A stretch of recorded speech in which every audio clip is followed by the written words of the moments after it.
disagree wholeheartedly about that. I think we are finally where we need to be. Real quick, jumping to the extreme. We were here. I was here when we had the extreme class. I was not a fan of where that class was going in regards to structure.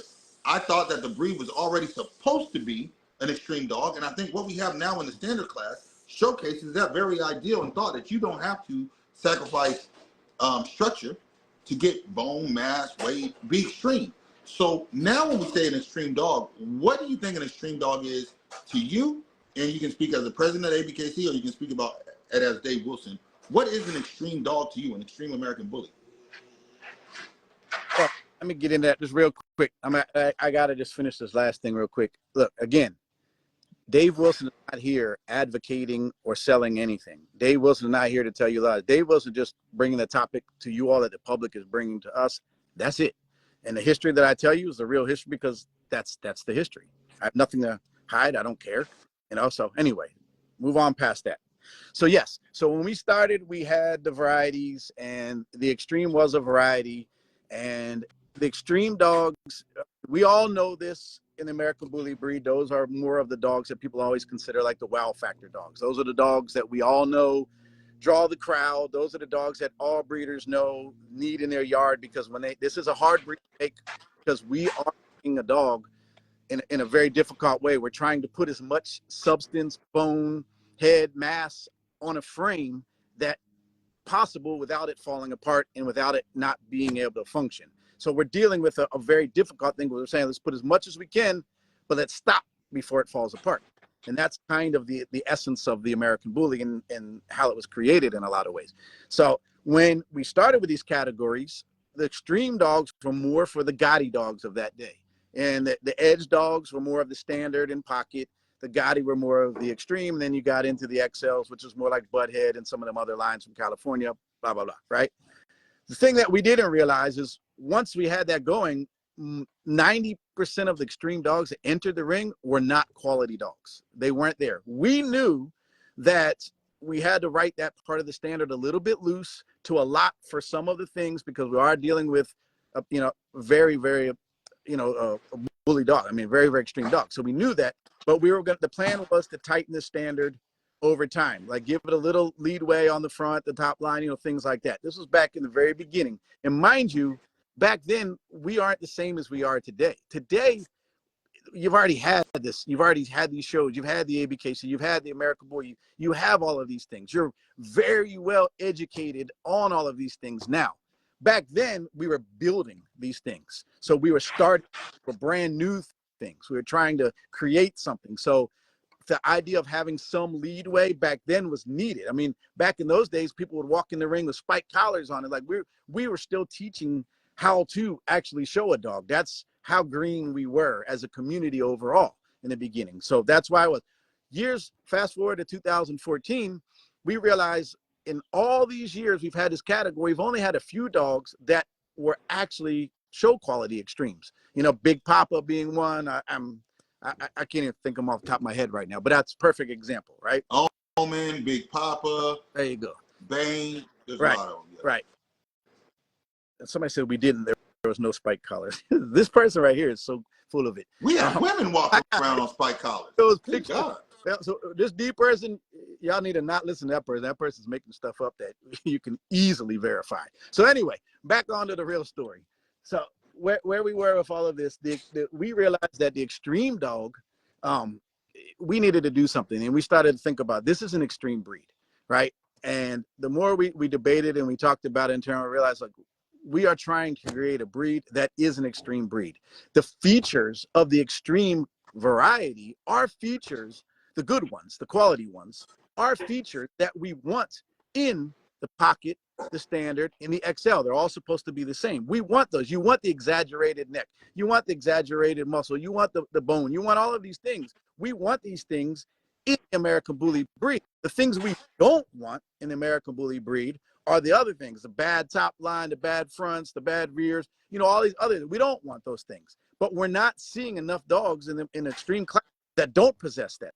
So what we decided is we need to reevaluate and make it so we realize this is an extreme breed. So all of these quality traits, the exaggerated traits that are still good traits, we want these. The bad traits, we don't want these. So we rolled into the pocket standard and at those traits of the extreme, because in truth, in reality, this is an extreme breed.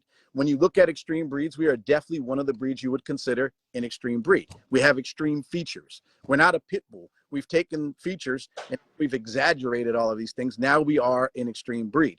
So we decided we would roll the extreme into those three categories, and that is what the American Bully breed is. Like I've said, the little quote I put the other day, you know, there's extreme, there's overdone, but when extreme is done right, that's the American Bully. And that's truly the American Bully. It should be a dog with exaggerated features that still has form and function.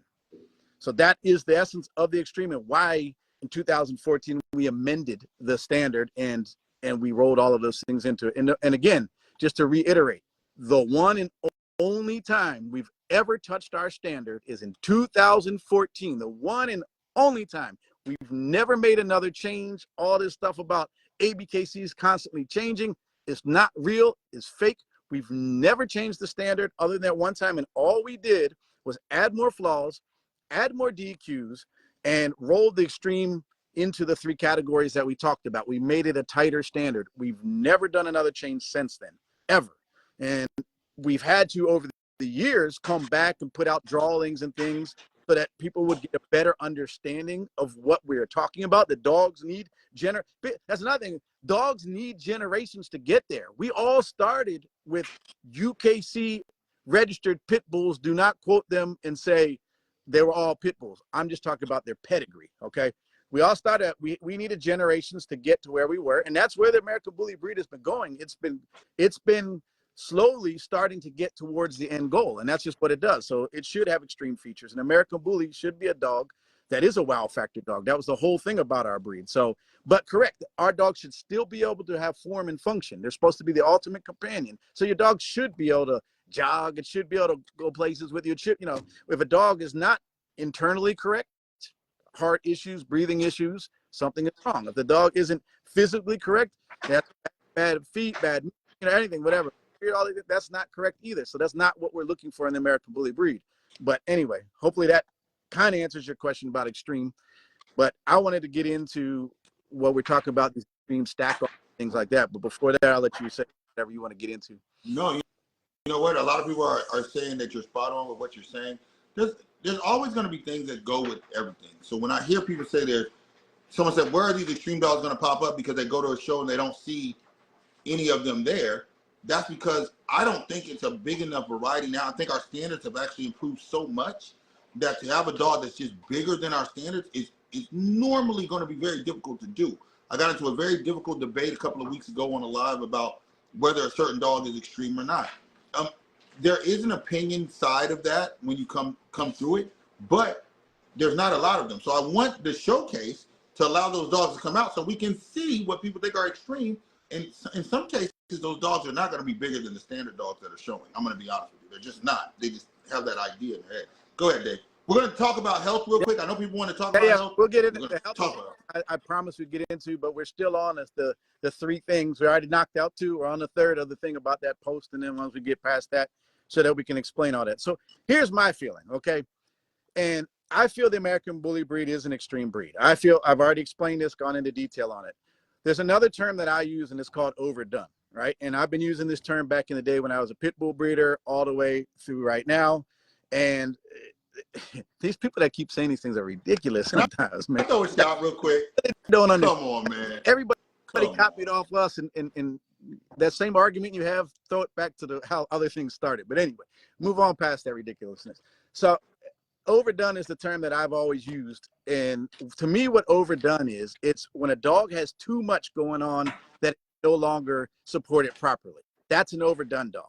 And most of the heavy extreme dogs go that far. A lot of the dogs that you see that are carrying too much mass or too much bone, or, you know, a lot of these things, that's when you start to see the problems. That's when you start to see that they can't support themselves in the front, or they have other issues. On the flip side, they have these issues because they're carrying too much.